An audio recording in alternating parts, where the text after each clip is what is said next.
Welcome to Pindar Poetry. We hope you learned something new. You start by securing the car and getting access to the tire sticker area.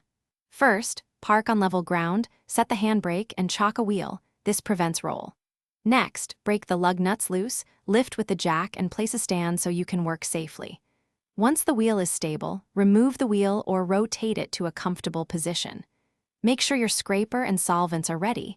You'll remove the old sticker right away to reveal a clean surface. You now focus on removing residue and prepping the tire or rim for the new sticker.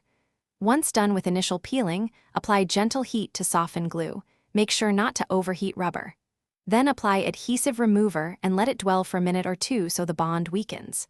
Use a plastic scraper to avoid scratching. Repeat solvent and scrape cycles until no gummy film remains. Finally, clean the area with isopropyl alcohol. So you're at the final steps, positioning and bonding the sticker for lasting adhesion. First, align the sticker visually. Once positioned, press the center and smooth outward to remove air pockets. Use a small roller or a credit card wrapped in cloth to apply uniform pressure across the surface. Make sure the tire or rim is left untouched for 24 hours so the adhesive cures.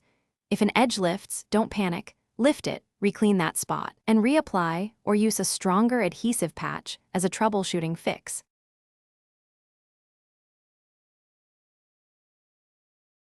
Thanks for watching. Consider subscribing if we helped you.